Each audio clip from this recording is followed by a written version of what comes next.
মন্দির ভাঙ্গা মূর্তি ভাঙ্গার সাথে ইসলামের পক্ষের শক্তির কোনো সম্পর্ক নাই। চিল্লায় বলেন ঠিক কিনা? ইসলামের পক্ষের শক্তি মন্দির পাহারা দেয়, তারা সাম্প্রদায়িক সম্প্রীতিতে বিশ্বাসী, কোনো দাঙ্গা হাঙ্গামা সন্ত্রাসবাদে ইসলাম বিশ্বাস করে না। চিল্লায় বলেন ঠিক কিনা? ভিক্ষুক রাস্তা দিয়া যায় আর জমিদারের পুত্র বধূও যায়। একজন সামনের থেকে আসতেছে, একজন সামনের দিকে যাইতেছে, দুইজনের ক্রসিং এর সময় ভিক্ষুকের গায়ের কাদা জমিদারের পুত্রবধূর গায়ে লেগে গেছে। সে দুনিয়া আন্দার করে ফেলছে, স্বামীকে ডাইকা নিয়ে আসছে, বলছে ভিক্ষুক আমার কাপড় নষ্ট করে দিছে। সে শুধু ভিক্ষুক ছিল না, বৃদ্ধ ছিল।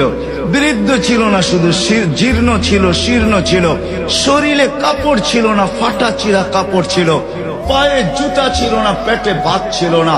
জমিদারের পুত্র সইতে পারে নাই, যৌবনী শক্তি সয়তো সয় কি কইরা তার স্ত্রীর গায়ে ভিক্ষুকের কাদা, বস সমগ্র শক্তিকে হাতে জমা করা একত্র করে বৃদ্ধের গালে বসায়।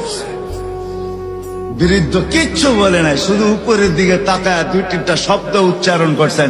শব্দগুলা হলো ইয়া মাল্লা তারা হলো ওয়ুন, ও আল্লাহ তোকে চোখে দেখা যায় না, ও তারা কুল্লা শাই তুই সব দেখিস, ফারা তারা মা বি তুই কি দেখিস না আমার সাথে কি ঘটতেছে, এটা কি দেখিস না? বলতে দেরি যুবক, মরতে দেরি হয় নাই। জমিদার চলে আসছে, প্রতিশোধ নিবে। বৃদ্ধের একদিকে মুস্কি হাসি, একদিকে বলতেছে প্রেমের খেলা এমনই হয়। জিজ্ঞাসা করছে কিসের প্রেমের খেলা রে? বলছে ওর প্রেমিকার গায়ে আমার কাদা লাগছে, পায়ের কাদা লাগছে, ও সইতে পারে নাই, যৌবনী শক্তি দিয়ে আমার বৃদ্ধ গালে বসায় দিছে। আমাকেও একজন ভালোবাসে, সেও সইতে পারে না, সেও সইতে পারে না, ও তো থাপ্পড় দিয়া খেলতো, সে জান নিয়ে নিছে জান। যদি পৃথিবীতে সুখ চান, শান্তি চান, ইজ্জত চান, পরকালে অনুরোধ করে বলে যায় কখনো কারো দোষের অনুসন্ধান করতে সিআইডি অফিসারের দায়িত্ব পালন কইরেন না রে ভাই, কখনো কইরেন না। অন্যের দোষের পিছনে সময় নষ্ট করিয়েন না, অন্যের বদনাম করে করে নিজের গুনার পাল্লাকে দয়া করে ভারী করিয়েন না।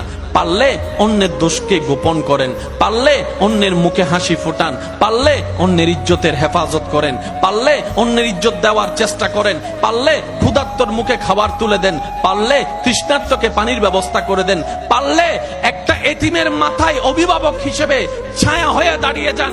মনে রাখবেন ভাইয়েরা, স্রষ্টার সৃষ্টির প্রতি যে দয়া করে, ওই সৃষ্টির স্রষ্টা তাকে ক্ষমা করে জান্নাত দিয়ে দেন। 20 মিনিটে 10টা কল দিছে বন্ধু, সেই বন্ধুর প্রতি অভিমান করছে, কেন কলটা ফিরাইলি না, কেন ধরলি না? আমার মালিক যদি বলে শনিবার থেকে আজকের বৃহস্পতিবার পর্যন্ত এত বড় মাইক দিয়া শুধু এক মসজিদে না, চতুর্দিক থেকে একসাথে আমি আমার আজানের আওয়াজ শুনাইছি, বান্দা কেন আমি একটা সেজদা পেলাম না? আরে বাপ, জানোস না বাপ কি পরিমাণ কষ্ট পাবি বাপ, জানোস না? নওজোয়ান, সুপ্ত জীবনে তেমন কিছু পাইলি না, কষ্ট কিন্তু পাবি অনেক। নারীর পিছনে পড়ে খুব বেশি কোনো সুখ কেউ পাও নাই, আমরা জানি, আমরা বুঝ আছি।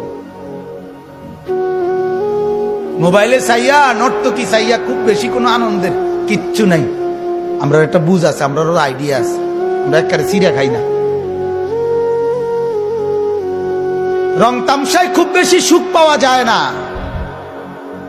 বন্ধু বান্ধবের এই আড্ডায় খুব সুখ পাওয়া যায় না। সেজদার মধ্যে অনেক মজা আছে, রাত গভীরের তাহাজ্জুদে অনেক মজা আছে। এই পুরো দুনিয়াটাই অভিনয়ের মঞ্চ, আর আমরা সবাই নিজ নিজ জায়গায় অন্যের সাথে অভিনয় করছি, কোনো কোনো ক্ষেত্রে আমরা নিজেরা নিজেদের সাথে অভিনয় করছি।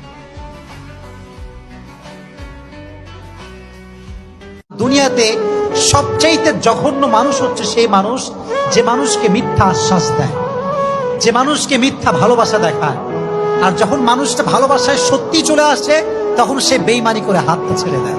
যে মানুষ মানুষের সঙ্গে ভালোবেসে বেঈমানি করে, সে মূলত বেঈমানি করে নাই, সে তাকে হত্যা করেছে। নাউজুবিল্লাহ পড়ে।